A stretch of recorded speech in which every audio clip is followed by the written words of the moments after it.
आज हम आपको बताने वाले हैं एलिगेशन के बारे में। एलिगेशन को हिंदी में बोला जाता है मिश्रण। मिश्रण का क्या मतलब होता है? तो दोस्तों, आप एक नया पॉट को खरीदिए, नया पॉट या फिर आपके पास पुराना भी पॉट है तो कोई दिक्कत नहीं है, चलेगा।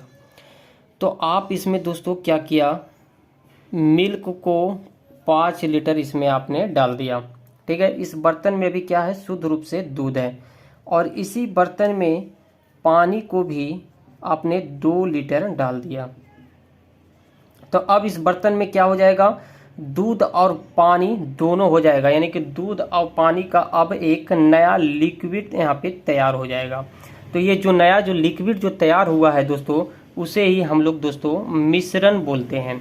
इसे एक और एग्जांपल से समझिए कि आपने एक बर्तन लिया और इसमें दोस्तों 2 लीटर पानी आपने ऐड कर दिया और इसमें आपने 1 केजी चीनी को भी इसी में आपने डाल दिया। अब इसे अच्छी तरह से मिक्स कर लीजिए, मिला लीजिए। तो अब इसमें क्या तैयार होगा दोस्तों, तो अब इसके एक नया जो लिक्विड जो तैयार होगा उसे हम लोग कहते हैं शरबत, जो पीने में मीठा लगता है, ये तो आपको पता होगा। तो ये जो नया जो लिक्विड यहाँ तैयार हुआ शरबत, इसे ही हम लोग एलिगेशन यानी कि मिश्रण बोलते हैं। एलिगेशन निकालने के लिए आपको एक पॉइंट को हमेशा ध्यान में रखना है कि जब भी आपको एलिगेशन निकालना है दोस्तों, तो एक सस्ती वस्तु को एक महंगी वस्तु के साथ मिलाया जाता है। जिस तरह से आपने एग्जाम्पल में देखा कि दूध को पानी से मिला रहे हैं, तो दूध एक अब आपको मार्केट में पैसा का मिलता है, लेकिन पानी आपके घर में अवेलेबल है। तो दोस्तों, एक सस्ती वस्तु को महंगी वस्तु से मिलाया जाता है और बीच में जो आपका लिखाएगा वो एक बीच वाली संख्या, यानी कि जो महंगा और सस्ता के जो बीच में है वो संख्या, वो ही यहाँ पे लिखाएगा। ये आपको डायग्राम हमेशा ध्यान में रखना है। जैसे पहला नंबर यहाँ क्वेश्चन टाइप 1 में क्या बोला गया है कि एक दुकानदार 30 रुपया पर केजी के चावल को, देखिए मार्केट में बहुत तरह का चावल अवेलेबल है, कुछ सस्ती चावल है, कुछ महंगी चावल है। तो जैसे यहाँ पे दिया हुआ है कि पहला चावल को जो है 30 रुपया दाम है पर केजी, यानी कि 30 रुपया में आपको 1 केजी मिलेगा अगर आप लेना चाहते हैं तब। और दूसरा चावल का दाम क्या है, 40 रुपया। अब कह रहा है किस अनुपात में मिलाया जाए कि 33 रुपया पर केजी हो जाए। तो 33 रुपया पर केजी मिश्रण आपका तैयार हो जाए। तो आप यहाँ पे देखिए 30, 40, 33 में सबसे महंगा कौन सा है, तो जाहिर सी बात है कि 40 सबसे महंगा है। तो यहाँ पे महंगी वाली पे आपको लिख देना है 40। इसका काम खत्म हो गया। अब बचा 30 और 33। तो 30 और 33 में सस्ती कौन सी है, तो 30 आपका सस्ता वाला है चावल, तो यहाँ पे लिखा जाएगा 30। 33 जो बचा है आपको यहाँ पे लिख लेना है। जब आपको ये देखिए, इसके बाद लिखने के बाद आपको घटाना है। तो आपको जब घटाने के लिए आपको ध्यान में रखना है कि बड़ी संख्या को इसके साथ ही छोटी संख्या को घटाना है। जैसे यहाँ पे 40 है तो 33 माइनस कीजिएगा तो क्या हो जाएगा 7। यहाँ पे बड़ी संख्या क्या है 33 और यहाँ पे है 30। तो 33 में 30 जाएगा तो ये आपका बच जाएगा 3। तो नया रेशियो क्या निकल के आ गया, 7:3। सेकेंड नंबर क्वेश्चन में दिया हुआ है 30% सांद्रता वाले अल्कोहल को 50% सांद्रता वाले अल्कोहल में किस अनुपात में मिलाया जाए। पहला है 30, फिर है 50, इसके बाद फिर है 35%। आपका अनुपात आपसे पूछा गया है। तो देखिए क्या करना है, आपको सस्ती वाला लिखना है। तो ये 30 यहाँ पे सस्ता हो गया है ना, कम हो गया है, सबसे कम 30%। यहाँ पे फिर 50 और 35 में 50 आपका सबसे ज़्यादा है, तो ये हो जाएगा 50। और 35 जो है बीच वाला है, तो ये बीच में आपका 35 लिखा जाएगा। अब आपको माइनस कर देना है। तो 50 में से 35 जाएगा तो ये हो जाएगा 15, और 35 में से 30 जाएगा तो ये 5% हो जाएगा।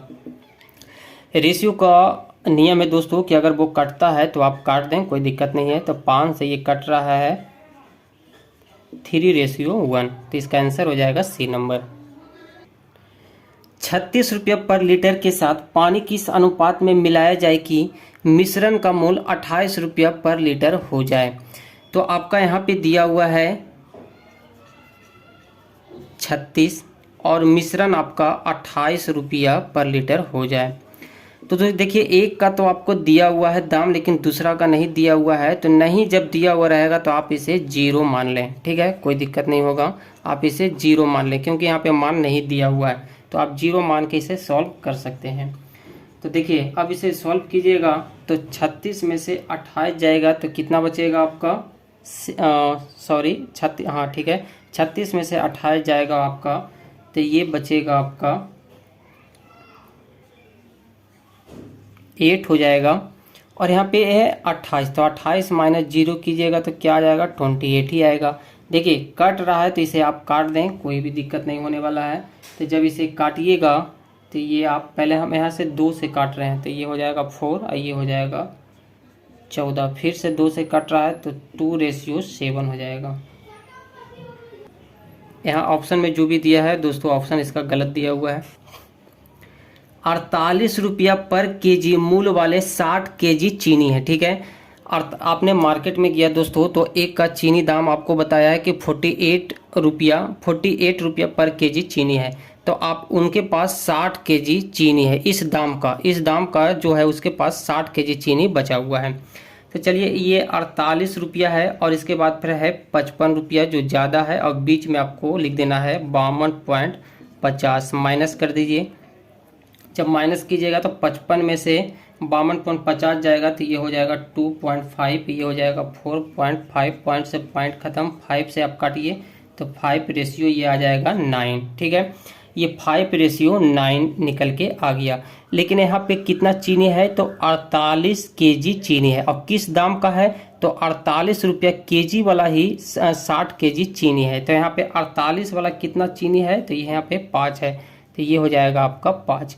और निकालने के लिए क्या बोला गया है कि कितनी चीनी मिलाई जाए कि मिश्रित चीनी का मूल्य 52.50 रुपया पर केजी हो जाए, यानी कि 55 रुपया पर केजी वाले कितनी चीनी मिलाई जाए। तो 55 रुपया वाला कितना है तो 9 है, तो आपको 9 से आपको गुना कर देना है। इसे काट दीजिए 5 से तो ये हो जाएगा 12, 25, 60 और 12 नमा हो जाता है 8 से 108। एक दुकानदार 100 रुपया पर केजी के यहाँ पे शुद्ध होगा, शुद्ध घी को 50 रुपया पर केजी वाले वनस्पति घी के साथ मिश्रण को 96 रुपया पर केजी के दर से बेचकर 20% लाभ कमाता है। तो किस अनुपात दोनों प्रकार के घी को मिलाया गया। यहाँ पे जो ऑप्शन दिया हुआ है वो ऑप्शन गलत है, ठीक है। यहाँ पे दिया हुआ है 100, यहाँ पे देखिए एक का दाम है 50, दूसरा को हो जाएगा 100, लेकिन यहाँ पे बीच में क्या लिखाएगा वो समझना है, तब जाकर इसका रेशियो सही निकलेगा। यहाँ कह रहा 96 रुपया पर केजी की दर से 20% लाभ पर बेच देता है, यानी कि 96 रुपया पर केजी का जो दाम का जो घी है उसे 20% लाभ पर बेचता है, यानी कि सेलिंग प्राइस हो गया। तो सेलिंग प्राइस निकालने के लिए देखिए कैसे बेच रहा है इसे, तो इसका क्रय मूल्य यहाँ पे हो जाएगा 96 रुपया पर केजी और 20% लाभ पे बेच रहा है। तो लाभ हमेशा 100% पे निकलता है, तो आपको 100 में 20 को जोड़ देना है तो ये लाभ हो जाता है, हानि रहेगा तो माइनस हो जाता है। तो दोस्तों विक्रय मूल्य निकालने के लिए इसका लाभ नीचे लिखाता है तो 120 × 100 हो जाता है। क्रय मूल्य अगर निकालना रहता तो 96/100, 100 नीचे लिखा जाता है और लाभ या हानि या ऊपर में लिखा जाता है, ठीक है। लेकिन यहाँ पे विक्रय मूल्य बेचा गया है बोला है तो विक्रय मूल्य हो जाएगा। इसे जब काटिएगा दोस्तों 0 से 0 खत्म हो जाएगा और ये 8 बार में कट जाएगा तो ये हो जाएगा 80। अब जो ये दाम निकल के आ गया 80, ये यहाँ पे लिखाएगा, क्योंकि जो 20% बोला है इसे आप कैलकुलेशन कीजिएगा तब ये 80 रुपया पर केजी निकल जाता है। 100 में से 80 जाएगा तो ये 20 हो जाएगा और ये हो जाएगा आपका 30। 0 से 0 खत्म तो 2:3 इसका आंसर हो जाएगा।